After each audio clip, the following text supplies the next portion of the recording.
بسم الله الرحمن الرحيم نحمده ونصلي ونسلم على حبيبه الكريم أما بعد أعوذ بالله من الشيطان الرجيم بسم الله الرحمن الرحيم هل ينظرون إلا أن يأتيهم الله في ظلل من الغمام والملائكة وقضي الأمر وإلى الله ترجع الأمور صدق الله العظيم. شمل برکت کے لیے رضی اللہ صلی علی سیدنا و شفیعنا و مولانا محمد وآلہ و اصحابہ وبارک وسلم.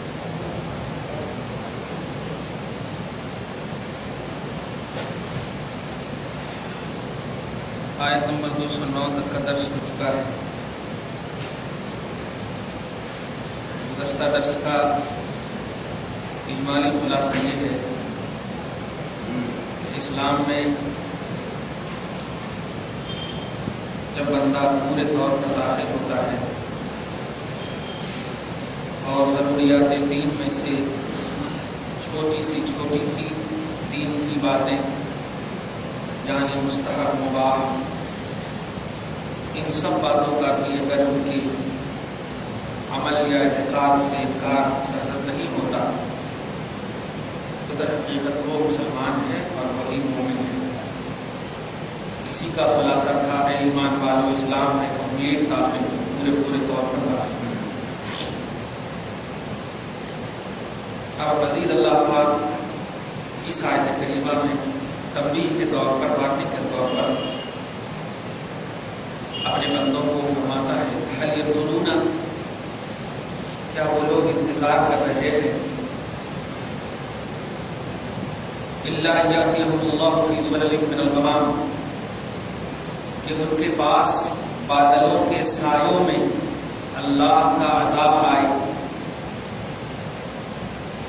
والملائکۃ اور فرشتے عذاب کے نازل ہوں وقضی الامر فیصلہ ہو چکا ہے وإلی اللہ ترجع الامور اور اللہ کی طرف سارے معاملات لوٹائے جائیں گے. اس میں تین بات قابل توجہ ہے. پہلی بات یہ کہ بندہ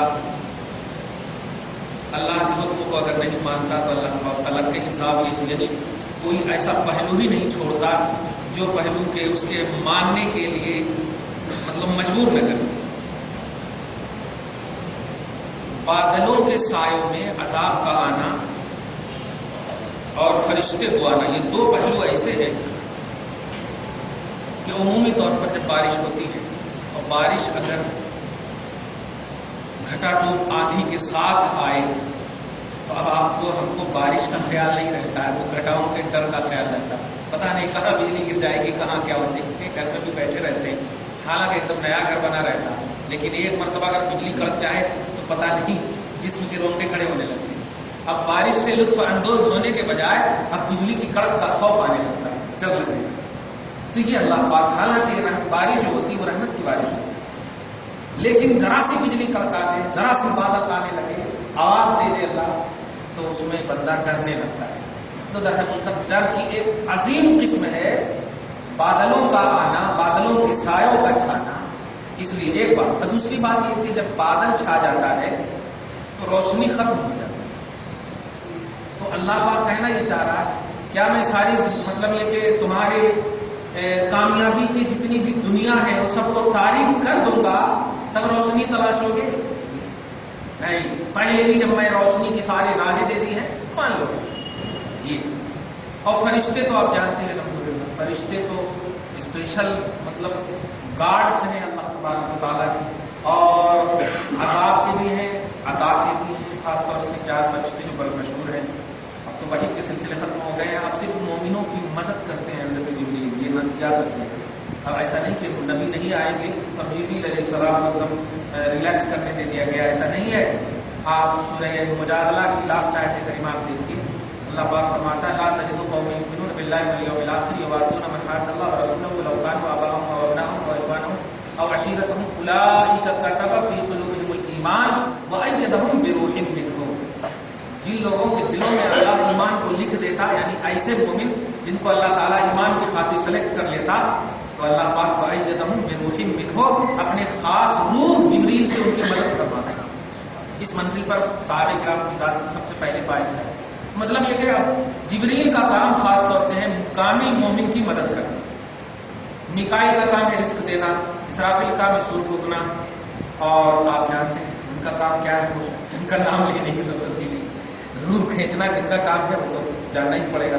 ہاں خیر، تو فرشتوں کے یہ سب شیڈولز ہیں، اور اللہ پاک جو ہے نا رحمت دینے کے لیے، برکت دینے کے لیے، زحمت تک دینے کے لیے، عذاب تک دینے کے لیے یہ فرشتوں ہی کی جماعت کو پیدا کیا ہے. تو فرشتوں کا تذکرہ اسی لیے ہے کہ جتنے بھی عذاب کے پہلو ہیں وہ سب میرے پاس ہیں. تو کیا تم انتظار کر رہے ہو کہ میں عذاب کی ساری کوالٹی تیرے سامنے لا کر رکھ دوں تب تم اسلام میں داخل ہوگے کمپلیٹ؟ نہیں، ادھورے اسلام میں داخل مت ہونا، پورے طور پر داخل ہونا. اور داخل سے مراد یہ ہے کہ سب سے پہلے اعتقاد کامل کے ساتھ اسے ماننا، اور عملی طور پر اگر کچھ کمی بھی بیشی ہو جائے تو پھر ہم اس کو کر سکتے ہیں. اس میں اسی کا نام ہے غفار الذنوب، اسی کا مطلب ہے غفار الذنوب. غفار الذنوب گناہوں کو بخشنے والا. اب گناہوں کا تعلق عمل سے اور ایمان کا تعلق عقیدے سے، اور اللہ پاک ایمان اور اسلام میں داخل ہونے کا ہے. اس کو دھیان دے رہے ہیں آپ؟ اس کا مطلب یہ ہوا کہ اعتقاد کامل رکھو، اگر عمل میں کچھ گڑبڑی بھی ہوئی تو میں ستار العیوب بھی ہوں، غفار الذنوب. یہ ہے سب ہے.